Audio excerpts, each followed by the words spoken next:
ओम नमो भगवते वासुदेवाय। श्री गणेशाय नमः। श्री सरस्वत्यै नमः। श्री गुरुचरणकमलेभ्यो नमः। कस्तूरीतिलकं ललाटपटले वक्षस्थले कौस्तुभम् नासाग्रे वरमौक्तिकं करतले वेणुकरे कङ्कणं सर्वाङ्गे हरिचन्दनं सुललितं कण्ठे च मुक्तावली गोपस्त्रीपरिवेष्टितो विजयते गोपालचूडामणि नौमीड्यते ब्रवपुषे तडिदम्बराय गुञ्जावतं सपरिपेच्छलसन्मुखाय वन्यस्रजे कवलवेत्रविषाणवेणु लक्ष्म्यश्रिये मृदुपदे पशुपङ्गजाय आनन्दमानन्दकरं प्रसन्नं ज्ञानस्वरूपं निजभावयुक्तं योगीन्द्रमैड्यं भवरोगवैद्यं श्रीमद्गुरुं नित्यमहं स्मरामि। जय श्री कृष्णा। कल के प्रसंग में हमने कलहा राक्षसी का उद्धार श्रवण किए थे। आज के कथा में राजा चोल और विष्णुदास की प्रसंग है। आइए श्रवण करते हैं। नारद जी कहते हैं, इस प्रकार विष्णु पार्षदों के वचन सुनकर धर्मदत्त को बड़ा आश्चर्य हुआ। वो उन्हें साष्टांग प्रणाम करके बोले, प्राय सभी लोग भक्तों का कष्ट दूर करने वाले श्री विष्णु की यज्ञ, दान, व्रत, तीर्थ सेवन और तपस्याओं के द्वारा विधि पूर्वक आराधना करते हैं। उन समस्त साधनों में कौन सा ऐसा साधन है जो श्री विष्णु को प्रीतिकारक तथा उनके सामीप्य की प्राप्ति कराने वाला है? किस साधन का अनुष्ठान करने से उपयुक्त सभी साधनों का अनुष्ठान स्वतः हो जाता है? दोनों पार्षदों ने कहा, ब्राह्मण, तुमने बहुत उत्तम बात पूछी है। अब एकाग्र चित्त होकर सुनो। हम इतिहास सहित प्राचीन वृत्तांत का वर्णन करते हैं। पहले कांचीपुरी में चोल नामक एक चक्रवर्ती राजा हो गए हैं। उनके अधीन जितने देश थे वो भी चोल नाम से ही विख्यात हुए। राजा चोल जब इस भूमंडल का शासन करते थे उस समय कोई भी मनुष्य दरिद्र, दुखी, पाप में मन लगाने वाला अथवा रोगी नहीं था। उन्होंने इतने यज्ञ किए थे जिनकी कोई गणना नहीं हो सकती। उनके यज्ञों के सुवर्णमय एवं शोभाशाली यूपों से भरे हुए ताम्रपर्णी नदी के दोनों किनारे चैत्र रथ वन के समान सुशोभित होते थे। एक समय की बात है, राजा चोल अनंत शयन नामक तीर्थ में गए, जहाँ जगदीश्वर श्री विष्णु योग निद्रा का आश्रय ले सो रहे थे। वहाँ लक्ष्मी रमण भगवान श्री विष्णु के दिव्य विग्रह की राजा ने विधि पूर्वक पूजा की। मणि, मोती तथा सुवर्ण के बने हुए सुंदर फूलों से पूजन करके उन्होंने भगवान को साष्टांग प्रणाम किया। प्रणाम करके वो जो ही बैठे उसी समय उनकी दृष्टि भगवान के पास आते हुए एक ब्राह्मण पर पड़ी जो उन्हीं की कांची नगरी के निवासी थे। उनका नाम विष्णुदास था। वो भगवान की पूजा के लिए अपने हाथ में तुलसी दल और जल लिए हुए थे। निकट आने पर उन ब्रह्मर्षि ने विष्णु सूक्त का पाठ करते हुए देवदेव भगवान को स्नान कराया और तुलसी की मंजरी तथा पत्तों से विधिवत पूजा की। राजा चोल ने जो पहले रत्नों से भगवान की पूजा की थी वह सब तुलसी पूजा से ढक गई। यह देख राजा कुपित होकर बोले, विष्णुदास, मैंने मणियों तथा सुवर्ण से भगवान की पूजा की थी, वह कितनी शोभा पा रही थी, किंतु तुमने तुलसी दल चढ़ाकर सब ढक दी। बताओ ऐसा क्यों किया? मुझे तो ऐसा जान पड़ता है तुम बड़े मूर्ख हो, भगवान विष्णु की भक्ति को बिल्कुल नहीं जानते। तभी तो तुम अत्यंत सुंदर सजी सजाई पूजा को पत्तों से ढके जा रहे हो। तुम्हारे इस वर्ताव पर मुझे बड़ा आश्चर्य हो रहा है। विष्णुदास बोले, राजन, आपको भक्ति का कुछ भी पता नहीं है। केवल राज्य लक्ष्मी के कारण आप घमंड कर रहे हैं। बताइए तो, आज से पहले आपने कितने वैष्णव व्रतों का पालन किया है? राजा ने कहा, ब्राह्मण, यदि तुम विष्णु भक्त से अत्यंत गर्व में आकर ऐसी बात करते हो तो बताओ, तुम में कितनी भक्ति है? तुम तो दरिद्र हो, निर्धन हो। तुमने श्री विष्णु को संतुष्ट करने वाले यज्ञ और दान आदि कभी नहीं किए हैं, तथा पहले कहीं कोई देवालय भी नहीं बनवाया है। ऐसी दशा में भी तुम्हें अपने भक्ति का इतना घमंड है? अच्छा, तो आज यहाँ जितने भी श्रेष्ठ ब्राह्मण उपस्थित है वो सभी कान खोलकर मेरी बात सुन ले। देखना है मैं पहले भगवान विष्णु का दर्शन पाता हूँ या यह। इससे लोगों का स्वयं ही ज्ञात हो जाएगा कि हम दोनों में से किसमें कितनी भक्ति है। दोनों पार्षद बोले, ब्राह्मण। यह कहकर राजा चोल अपने राजभवन को चले गए और उन्होंने महर्षि मृदल को आचार्य बनाकर वैष्णव यज्ञ का अनुष्ठान आरंभ किया, जिसमें बहुत से ऋषियों का समुदाय एकत्रित हुआ। बहुत सा अन्न खर्च किया गया और प्रचुर दक्षिणा बांटी गई। जैसे पूर्व काल में गया क्षेत्र के भीतर ब्रह्मा जी ने समृद्धिशाली यज्ञ का अनुष्ठान किया था, उसी प्रकार राजा चोल ने भी महान यज्ञ आरंभ किया। उधर विष्णुदास भी वहीं भगवान के मंदिर में ठहर गए और श्री विष्णु को संतुष्ट करने वाले शास्त्रोक्त नियमों का भली भांति पालन करते हुए सदा ही व्रत का अनुष्ठान करने लगे। माघ और कार्तिक के व्रत, तुलसी के बगीचे के भली भांति पालन, एकादशी का व्रत, द्वादशाक्षर मंत्र का जप तथा गीत, नृत्य आदि मांगलिक उत्सवों के साथ षोडशोपचार द्वारा प्रतिदिन श्री विष्णु की पूजा, यही उनकी जीवनचर्या थी। वो इन्हीं व्रतों का पालन करते थे। चलते, खाते और सोते समय भी उन्हें निरंतर श्री विष्णु का स्मरण बना रहता था। वो समदर्शी थे और संपूर्ण प्राणियों में भगवान विष्णु को स्थित देखते थे।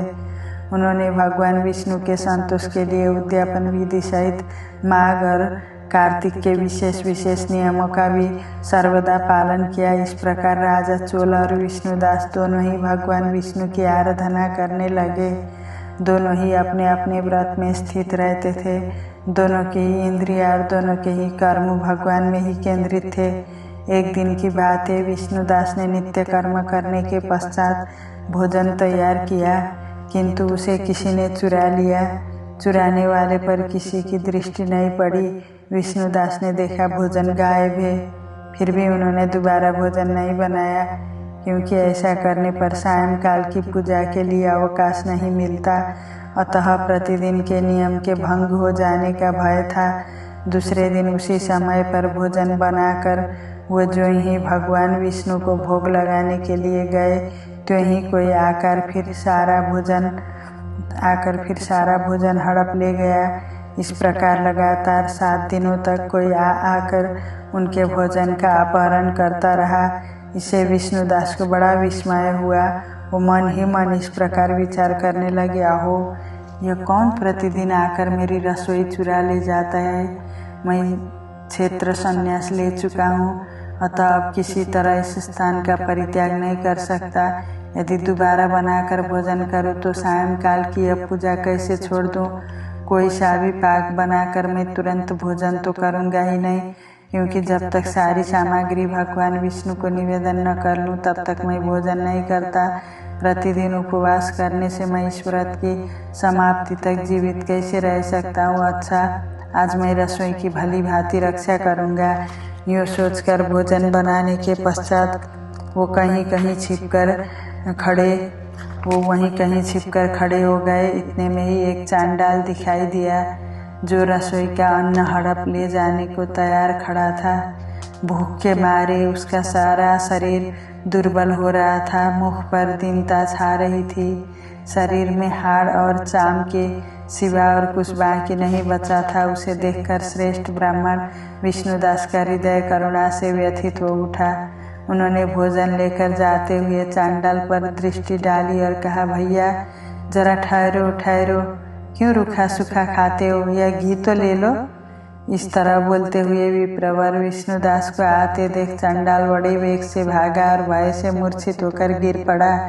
चांडाल को भयभीत और मूर्छित देख दुष्श्रेष्ठ विष्णुदास वेग से चलकर उसके पास पहुँचे और करुणावश अपने वस्त्र के किनारे से उसको हवा करने लगे।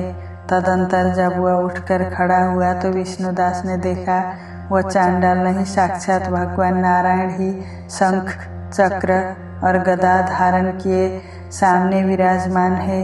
कटी में पीताम्बर, 4 भुजाएं, हृदय में श्रीवत्स का चिन्ह तथा मस्तक पर किरीट शोभा पा रहे। अलसी के फूल की भांति श्याम सुंदर शरीर और कौस्तुभ मणि से जगमगाते हुए वक्षस्थल की अपूर्व शोभा हो रही है। अपने प्रभु को प्रत्यक्ष देखकर दुष्श्रेष्ठ विष्णुदास सात्विक भावों के वशीभूत हो गए। वो स्तुति और नमस्कार करने में भी समर्थ न हो सके। उस समय वह इंद्र आदि देवता भी आ पहुँचे। गंधर्व और अप्सराएं गाने और नाचने लगी। वह स्थान सैकड़ों विमानों से भर गया और देवर्षियों के समुदाय से सुशोभित होने लगा। चारों ओर गीतर वाद्यों की ध्वनि छा गई। तब भगवान विष्णु ने सात्विक व्रत का पालन करने वाले अपने भक्त विष्णुदास को छाती से लगा लिया और उन्हें अपने ही जैसा रूप देकर वो वैकुंठ धाम को ले चले। उस समय यज्ञ में दीक्षित हुए राजा चोल ने देखा विष्णुदास एक सुंदर विमान पर बैठकर भगवान विष्णु के समीप जा रहे हैं। विष्णुदास को वैकुंठ धाम में जाते देख राजा तुरंत ही अपने गुरु महर्षि मुद्गल को बुलाया और इस प्रकार कहना आरंभ किया। राजा बोले, जिसके साथ लाग डांट होने के कारण मैंने यह यज्ञ दान आदि कर्म का अनुष्ठान किया है, वह ब्राह्मण आज भगवान विष्णु का रूप धारण करके मुझसे पहले ही वैकुंठ धाम में जा रहा है। मैंने इस वैष्णव याग में भली भांति दीक्षित होकर अग्नि में हवन किया और दान आदि के द्वारा ब्राह्मणों का मनोरथ पूर्ण किया। तथापि अभी तक भगवान मुझ पर प्रसन्न नहीं हुए और इस ब्राह्मण को केवल भक्ति के ही कारण श्रीहरि ने प्रत्यक्ष दर्शन दिया है। अतः जान पड़ता है भगवान विष्णु केवल दान और यज्ञ से प्रसन्न नहीं होते, उन प्रभु का दर्शन कराने में भक्ति ही प्रधान कारण है।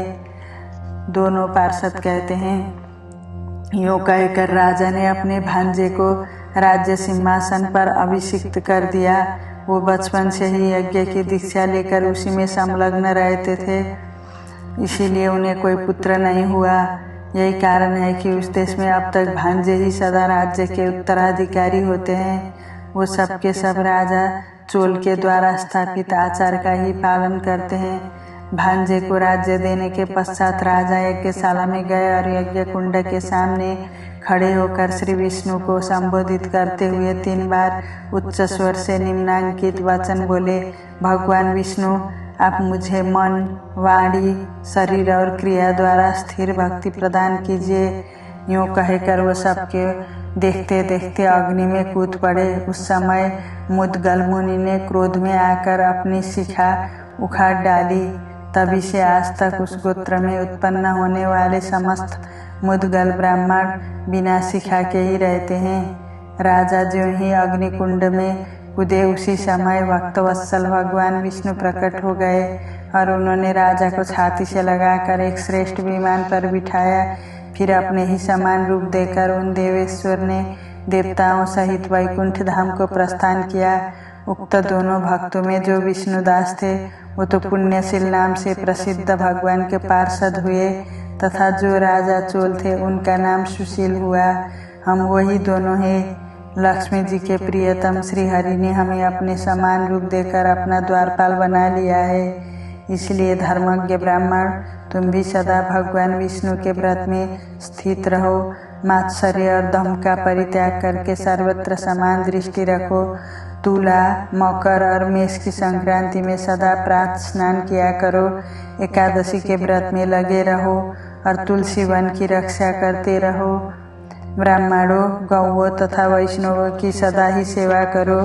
मसूर, कांजी और बैगन खाना छोड़ दो। धर्मदत्त ऐसा करने से तुम भी शरीर का अंत होने पर श्री विष्णु के परम पद को प्राप्त करोगे। जैसे हम लोगों ने भगवान की भक्ति से ही उन्हें पाया है, उसी प्रकार तुम भी उन्हें प्राप्त कर लोगे। तुमने जन्म से लेकर अब तक जो श्री विष्णु को संतुष्ट करने वाला यह व्रत किया है, इससे यज्ञ, दान और तीर्थ भी बड़े नहीं है। विप्रवर, तुम धन्य हो, क्योंकि तुमने जगत गुरु भगवान श्री विष्णु को प्रसन्न करने वाले इस व्रत का अनुष्ठान किया है, जिसके एक भाग का पुण्य पाकर ही प्रेत योनि में पड़ी हुई कलहा मुक्त हो गई। अब हम लोग इसे भगवान विष्णु के लोक में ले जा रहे हैं। नारद जी कहते हैं, राजन, इस प्रकार विमान पर बैठे हुए विष्णु के दूतों ने धर्मदत्त को उपदेश देकर कलहा के साथ वैकुंठ धाम की यात्रा की। तत्पश्चात धर्मदत्त भी पूर्ण विश्वास के साथ उस व्रत में लगे रहे और शरीर का अंत होने पर अपनी दोनों पत्नियों के साथ वो भगवान के परम धाम को चले गए। जो पुरुष इस प्राचीन इतिहास को सुनता और सुनाता है, वो जगत गुरु भगवान की कृपा से उनका सानिध्य प्राप्त कराने वाली उत्तम गति पाता है। आज की कथा को यही विश्राम देती हूँ। जय श्री राधे।